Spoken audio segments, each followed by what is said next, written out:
Welcome to the Daybreak with Jeff Slakey podcast. I'm so happy you found us. Please subscribe, rate, review, and share this with your circle of influence. It's a collection of the interviews, news, and conversation during Daybreak with Jeff Slakey on I-Fiber One News Radio, KMAS, weekdays from 6 to 9. Hey, good morning, everybody. Jeff Slakey and Spencer Hughes here on the Daybreak Show. It's a Tuesday. We're getting closer and closer to Thanksgiving. Spencer, how you doing this morning? I'm doing fantastic. How about yourself? Not too bad. Getting excited to have Kaiser cook dinner for us. It's going to be a fun Thanksgiving, I think, as a lot of folks are looking to maybe change their plans. We've got some numbers here coming up that there have been some massive increases in the COVID numbers. Coming up this half hour of the show, we'll get the Mason County Sheriff sit down in with Sheriff Salisbury, Chief Deputy Spurling, and Sergeant Severance. Going to talk about some work done at the High Steel Bridge back in August and an audit from L&I. Before we get to the news of the day, what's going on in the weather forecast? We've got rain showers early today, steady rain for the rest of the afternoon, and more rain tomorrow, though we should see some sunshine later in the day tomorrow and a chance of a break for Thanksgiving. Mason County Public Health notified of 39 additional Mason County residents testing positive for COVID-19, bringing the total to 757 since March when we started to keep records of this. The numbers have just been increasing rapidly. You can see the daily release that comes from the county on our website. As we just mentioned, 39 additional cases yesterday, 2 folks hospitalized within Mason County, 2 outside Mason County. There are 96 active cases, and we've had 136 cases in the last 2 weeks. The Washington State Department of Health has reported more than 6,200 new cases of coronavirus, representing roughly 3 days of cases. 36 deaths were also reported, according to the Seattle Times. Health officials said yesterday evening the 6,277 new cases reported includes a case backlog because of the surge in cases and testing over the last week. Officials say disease transmission is skyrocketing around the state. We're at the highest risk we have been at throughout the entire pandemic. Officials say do not have friends and other family inside your home for social gatherings. The 4-week shutdown on indoor services at restaurants and bars prompted by the alarming spike in cases, costing and is expected to cost the industry some $800 million. Anthony Anton, chief executive for the Washington Hospitality Association, urging lawmakers from both parties yesterday to begin figuring out ways to support restaurants as well as hotels and other hospitality businesses so they can have a plan ready to go when the legislature next meets. Governor Inslee announced last week an additional $70 million in grants for businesses as well as $65 million for loans and other assistance. That's federal money appropriated through the CARES Act. Anton said, though, while anything helps, that would only cover about 2 days of losses. And there was an incident yesterday evening around 7:45. There was an update of SWAT and other units at the 500 block North 5th Street, right near the courthouse in downtown Shelton. And as of 7:45 last night, they were clearing the scene and city units were lingering for a while. We don't have a whole lot of details on that situation, but no threat directly to the public in the area was contained.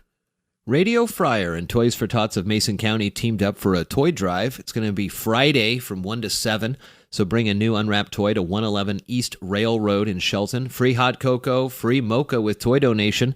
And each toy donation enters you into a chance to win one of 3 $50 gift certificates from Radio Fryer. Again, please, new unwrapped toys, no weapons of any type.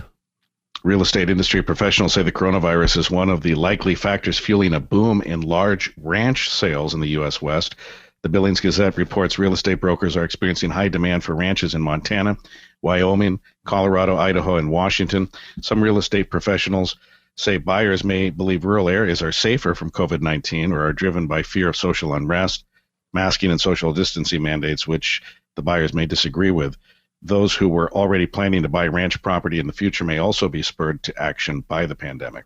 A group of homeless have moved into a vacant school building in Tacoma with the help of a housing advocacy group and without the knowledge of local officials.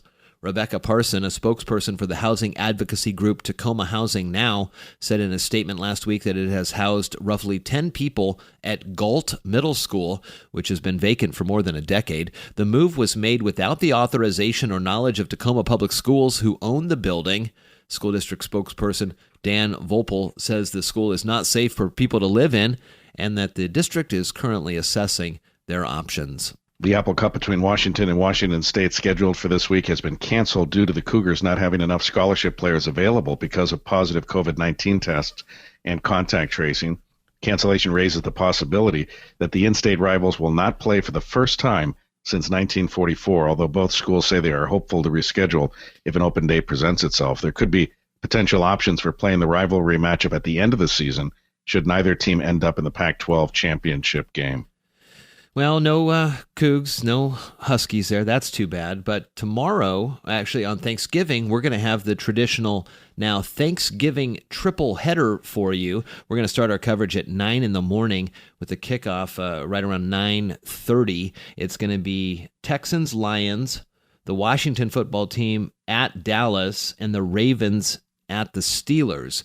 So triple header for you this Thanksgiving. Seahawks come back for Monday Night Football on the 30th. Again, coming up on the show today, we've got Mason County Sheriff Casey Salisbury, Chief Deputy Ryan Spurling, and Sergeant Severance talking about an audit done by the Special Operations Rescue Team from L&I after an incident and bodies rescue at the bottom of the High Steel Bridge during our Sheriff Sit-Down. That conversation brought to you by our Community Credit Union. It's all coming up here on Daybreak.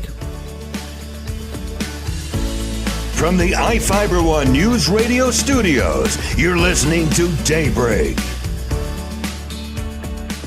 Well, good morning, everybody. Jeff Slakey and Spencer Hughes on the Daybreak Show. Now time for our Sheriff Sit-Down, presented by our great friends at our Community Credit Union, where holiday quick bucks are back. Make sure you stop by our Community Credit Union, both in store and online, to find out more details about that. Mason County Sheriff Casey Salisbury, Chief Deputy Ryan Spurling on the phone line. Good morning, guys. Good morning. Good morning, Jeff. First things first, I just want to do a quick look back at our conversation last week. I was reached out to by lots of folks, and they appreciated the message of really being able to help out your fellow county member, regardless of maybe your political background, their political background. Now's the time to move past all that and really help each other out. Yeah, it's one of those critical messages that we have to get out there, is we are a small enough county and we know each other well enough that we've got to be able to look after our neighbors, look after our coworkers, look after friends and family, checking in on them, because there's so much resultant issues that come up as a result of isolating and the virus and the different things that we're dealing with. There's 11 families right now that are been greatly impacted by the loss of a family member because of the virus. And we have quite a few that have gotten it and recovered. But there's other things out there that are occurring, and we need to rally around each other to make sure that that impact is lessened, and we'll be stronger for it. We really see those stresses, Jeff, and every day that are on calls that our deputies are handling. And so it's very firsthand for us coming through our agency, being first on the scene for these things and the other things that are going on, and is having quite an impact. So we hear about it firsthand every day from our staff. We're going to take the time now to go back and talk a little bit about an event that happened over the summer that you guys were involved with, and turns out you got some notification from, who is that? L&I send you a note, or what's the story on this upcoming news note we're going to talk about? That's correct, and I'll have Ryan go over that with you. We both were there the day that our person got injured, and during that incident, and the feedback at the end of this thing has been really quite good for us on the way it was handled by our office. So I'll let Ryan go into that and talk about the letter that he received back from Labor and Industries on our response to that emergency. Jeff, it was back in August 6th. We traditionally do a mission in the summer to try to recover bodies, because the waterway or the river underneath the high steel bridge is pretty treacherous. And there's a lot of stuff as the water levels are high that we just can't do. And our team cannot recover bodies or even see them or find them. So we wait till the water's very low and we have a pre-planned mission to go down with the team and scour the area. And we had a couple people that were missing from a fall or a jump off the bridge that we still hadn't recovered. And we really want to bring closure to those families. So we pick the weather, we pick all the other things, and it's a much better and safer way for us to go down there. And on August 6th, after our team had been down, and our team is made up of fire district personnel, not just Mason County Sheriff's Office, but it's a SORT team. It's a special operations response team that's trained in high angle rescue, repelling, and swift water rescue, that type of thing. And on that day, after they had completed their mission and actually located 2 bodies and were able to bring closure to families, they were extracting or coming out of that canyon.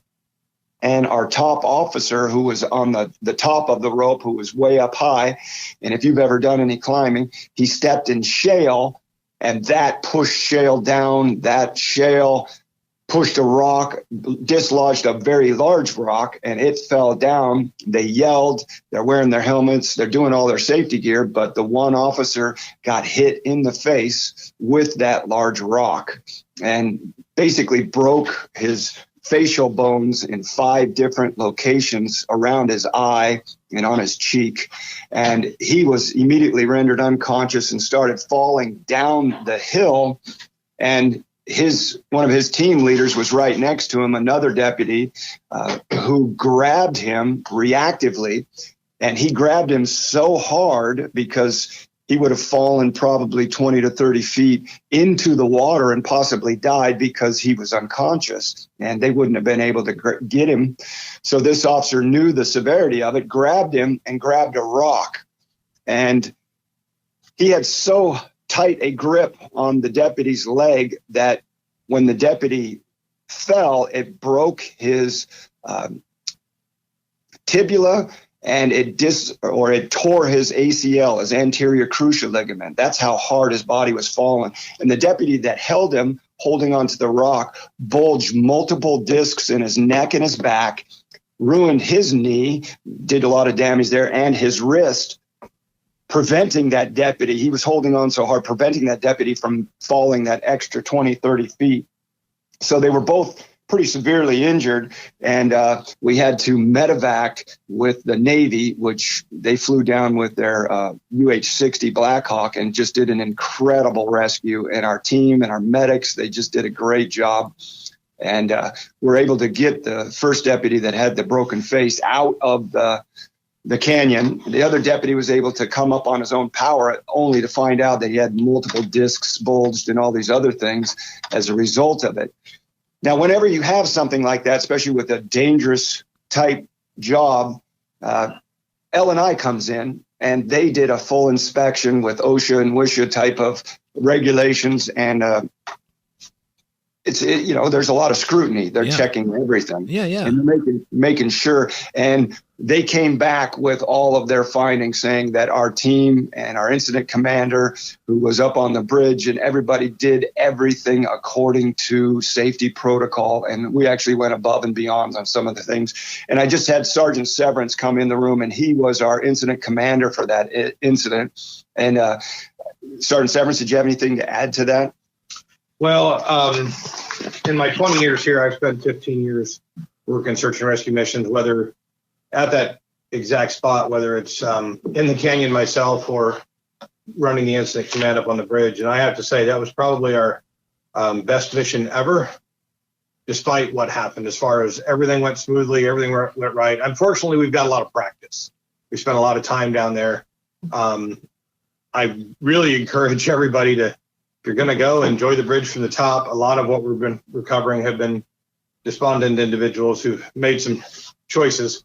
But anytime we have to send people down there, it is probably one of the most hazardous places I've ever been on the planet. It's 37 stories deep, that canyon is. Wow.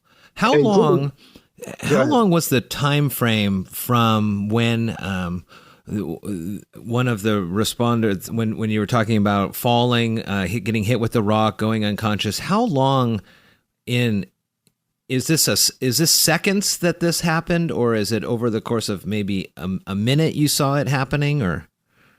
Well, I was actually out of sight while they were coming out. We had already done, the mission was complete. Right. Everything went great. He was on his way up, and it just happens in a matter of seconds. Wow. When the rock comes loose, having been in that position, you hear the word rock, and it's usually there by the time you hear the word. Yeah. It's just one of those things that we can plan for a lot of things. We can't plan for Mother Nature. She makes some decisions for us. And not only are we dealing with an extremely deep, extremely hazardous vertical situation with degraded rock, we're also dealing with class 5, class 6 rapids in a swiftwater situation when we get down to the river. So not only are we have to be trained to go in and out on ropes, when we get to the bottom, we have to change gear, transition to swimming and operating in swiftwater, which is even more dangerous. And as you guys mentioned, this continues to be a destination for folks from all over the region. And, we talk about it here. And while I think a lot of folks in our community understand the dangers of that area and really any of the forest roads, throughout the area, but folks who come in and may not have an understanding about just how treacherous this is, Sheriff, what can we do? I mean, is there more signage that needs to be put up on the way up to the bridge? What do you think on that? Jeff, I told you I was up there yesterday. It was the last day of hunting season for this round, and I took a ride up through those areas across the 800 line. And as you recall, a number of months ago, we were talking about Party Rock up there at Lake Cushman. Yep. And we ended up having to shut that down. And having grown up here and been up there for the last, 40 years plus, going back and forth and been around that, it's disappointing to see the number of people who are vandalizing the bridge and spray painting on it, throwing things over. And people are, I should cautiously say that many people are coming from out of the area to go up there, and they're leaving their trash and refuge and tearing things up and having problems. And, unfortunately, if this doesn't slow down, there might come a time when that road and that bridge and everything is shut off up there, because people are just being very disrespectful of the land and the property up there. And I kind of carefully say this, but it's mostly people from out of the area that are seeing this ever since the internet stuff came out and on the websites and all these things that people are putting up. We're getting people from all over the area, and it's just destroying it. So unfortunately, if it doesn't slow down, I see a time when the landowners are going to have to shut that down because the number of people are being disrespectful and being out of line up there.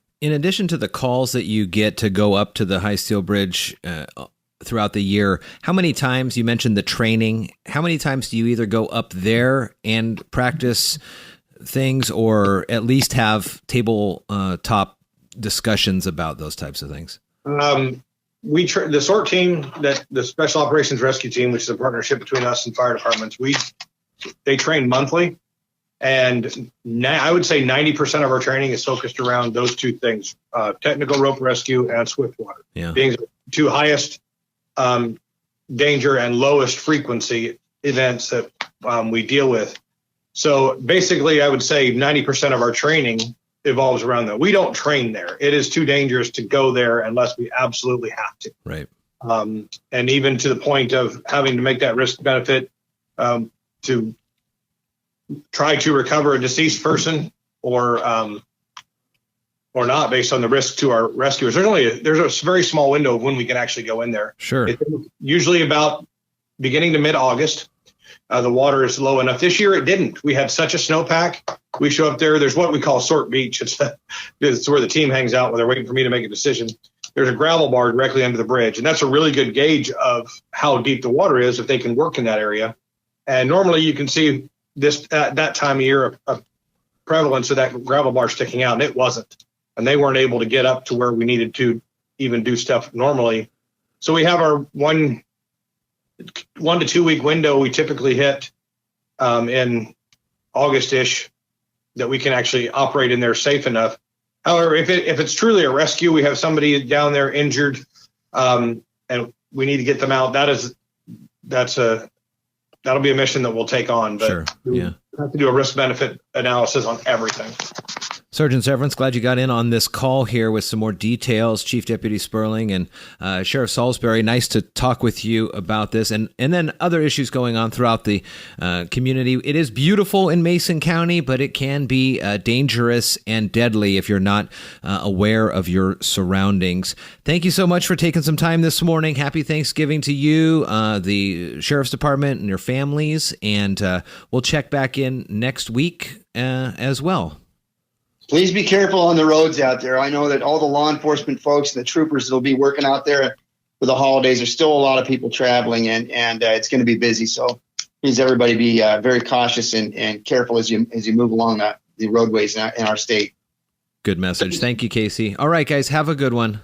Thank you. Happy Thanksgiving. And again, the Sheriff Sit Down this week and every week, brought to you by our great friends at Our Community Credit Union, where just like eggnog and peppermint, holiday quick bucks are back at Our Community Credit Union. Stop in and check out what they have to offer for you at Our Community Credit Union. More Daybreak coming up. You're listening to Daybreak on iFiber One News Radio. Hey, good morning, everybody. Jeff Slakey and Spencer Hughes here on the Daybreak Show. On the phone line, senior editor at National Geographic Kids, Shelby Lees. How you doing, Shelby? Hey, good morning. We're going to talk today about a book. You've worked on a ton of books for National Geographic Kids, and I love having folks on from Nat Geo Kids to talk about these. I have a 6-year-old, and we're going through distance learning, but it's fun to It's fun to pull these books out and look at them with him. I'm just as fascinated by the pictures as he is. You've done this for a while here. You've got some really great books, and it's got to be a fun environment to work in Nat Geo Kids. Oh, it's amazing. I work on all kinds of books, from fun fact books like cool stuff on the planet, all the way to more kind of sciencey based STEM books like How Things Work and Welcome to Mars by Buzz Aldrin. The book, The Coolest Stuff on Earth, a closer look at the weird, wild, and wonderful is what we're going to talk about today. It's a beautiful hardback edition with tons of great, high-quality, glossy photos. And what's so fun about it is that it really runs the gambit in different just pieces of information. It's fun trivia that people would, did you know that, it's about castles? Or the one I was reading last night was the pizza one. And that's a fun one. And you were talking about, or in the book, it talks about like the most expensive pizza in the world. How do you find these things to add to the book? That is a great question. We at Nat Geo Kids do so many fact books. You'd think at some point we would run out of facts, but we haven't yet. We work with really talented writers and fact checkers, freelance editors, photo editors, and basically everybody on the team contributes. A lot of times our amazing photo editors, you mentioned the really gorgeous photos in this book, and it's their job to find the images to go along with all the facts. But, sometimes they bring the facts to us and they say, I just found the most amazing photo of blank. It was so fascinating. Do you want to use that as a fact? And, we say, great. What are some of the ones that you yourself lean towards? Is it the animal ones? Is it the earth ones, geography, geology? What do you like to look at? What's a joy for me is that I'm interested in everything.